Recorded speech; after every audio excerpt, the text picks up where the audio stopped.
Okay, so we are well overdue for a garden update. So first I have to remove a victim that ran into the window, and then I will do some weeding, and then I will give a little update on everything that's going on in the garden. Okay, so while I was weeding, I was looking for little things to show you, but look at this.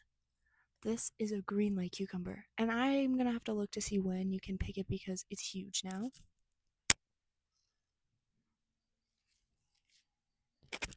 And then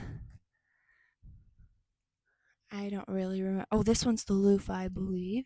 There's still flowers, but there's nothing growing on it yet. There's no loofahs, except that's a very pretty flower. And then we have some cucamelons. Where did I see one? Okay, right there. There's a little cucamelon. It's happening. Some garlic. Here's where I knew I'd run into trouble is I don't remember what any of these things are. I'm gonna go on a whim and say that those are beans. And those are parsnips, but I don't remember. That's the watermelon.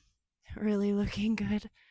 Carrots, which I think are getting there. I'm gonna eat them soon. And then here's my various squash, butternut squash, spaghetti squash.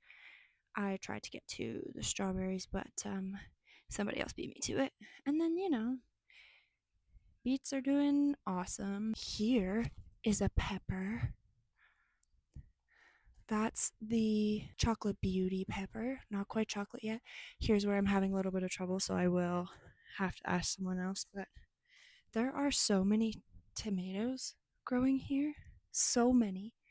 The only thing that I'm having trouble with is I can't figure out if they're ripe yet. Obviously, other than just trying to pull them off and seeing if they come off easy. But let me know if you see any that look like they can come off yet, because my colorblindness is not helping me with that. And then I have my flavor burst peppers. There's a big one coming in there. Some flowers.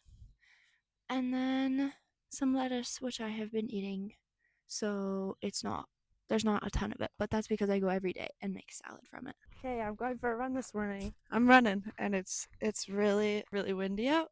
But I have company. Well, I'm not running yet, but I'm just starting out. I am on kilometer 1, about to start, but I'm so excited. We're doing hills, I guess.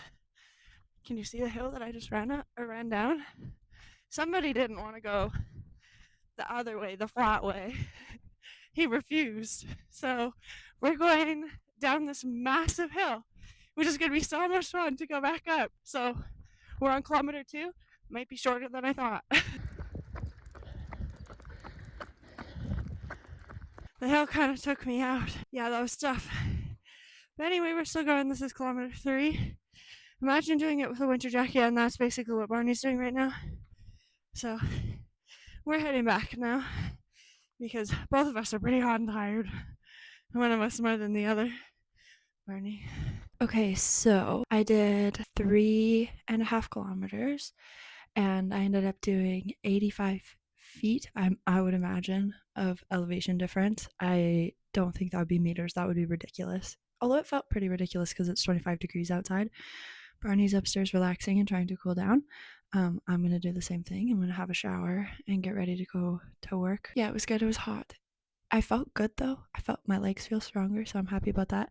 The best part about that run though was there's this boardwalk kind of bridge thing, and we were on our way back, and all of a sudden this little dog with like a terrier maybe, with a beard and crazy beady eyes, jumped up and started barking, yapping, and its leash was short enough that it couldn't get to the other side of the boardwalk, so it was fine. Barney didn't care whatsoever. We just kept going. But all I could think was that we were on this bridge and the troll under the bridge was stopping us from getting across, because it seriously looked like a troll. It was super, super creepy, but fun, and I loved it. And then on my way there, we're running past all these orchards because Barney didn't want to go the flat gravel way that is super scenic and gorgeous and blocked from the wind because of the hills. No, he wanted to go the hilly way, that is paved and goes down this huge hill for a kilometer. So awesome. We practiced our hills this morning, But we ran past this house, and a dog, a big German Shepherd, came running towards us up its driveway. It was just laying outside of its house. And I was like, oh, it's fine. There's a gate there. No, the fence beside it was broken. So anyway, it came around the corner and ran towards us, and it was fine. It ended up just checking us out, and then we kept going, and Barney didn't really care much about that one either, so it didn't really bother us. And then on the way back, it didn't even get up. It just watched us run by because I guess we passed the test. I completely forgot my microphone, so the sound is not going to be very good, but I finished my shift, so I am paddleboarding now. People are watching me record. I hate it, but anyway, this is my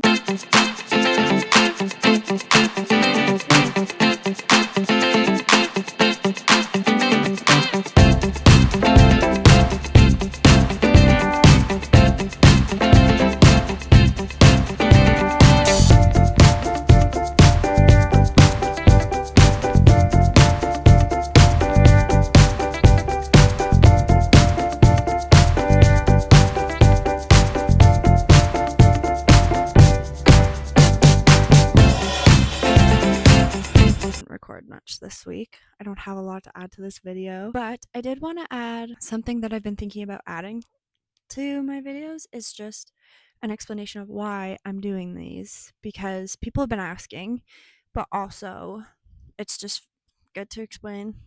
Anyway, so, well, really, it's just fun to record things that you're doing. It makes me want to do something every day, because that was what I wanted to do this summer. Was I want to do something, not just work, not just going to the gym. I want to do something every day, and recording it makes me want to do it more, because then I get to set up my camera, I get to share it. It just makes it more fun. I'm not just dedicating my summer to working, which, working the amount that I am right now, I don't know how reasonable that is, but I will continue to. Another reason is, about a year and a half ago, I was in a really bad accident where I was hit by a car, and I had a really severe concussion with lots of other injuries. My concussion lasted a really long time, and I still get symptoms from it. And because of it, I don't remember things from about 2 years before the accident happened. I don't remember a lot of the accident and the recovery itself. And then I still have trouble remembering things. So I have about a 2-week window where I remember most things. I'd say I remember 99% of the things that I do in a 2-week span from when it happens. After that, though, I start to forget a lot of the details and some of the bigger events. And so that would be like if I went to the beach after work and had a conversation with somebody, or I went to the beach after work and I read my book, I might remember that I went to the beach after work, or I went to the beach on a sunny day. Maybe not that I worked that day, but I wouldn't remember maybe that I read my book, or that I ran into somebody or something like that. So it's a lot of the details that I don't remember. So I've decided to add these videos because I find that when I look back on a lot of the things that I've done in previous weeks, months, it kind of comes back to me, and those details usually are lost and I don't remember them. And sometimes I just believe that I've done them from pictures and videos, but I don't remember it. So looking back at these videos after the summer's over, or throughout the summer, and remembering all the things that I did and the things that I'm doing is good. So yeah, so I thought I would just come on here and explain that a little bit, because I have had some questions about it, and that's fine, and I'm happy to explain. So that's mostly it. And this is going to be a very short video this week, but next week I've got some things happening. I have some major fun things going on. I intend to have a very long video next week.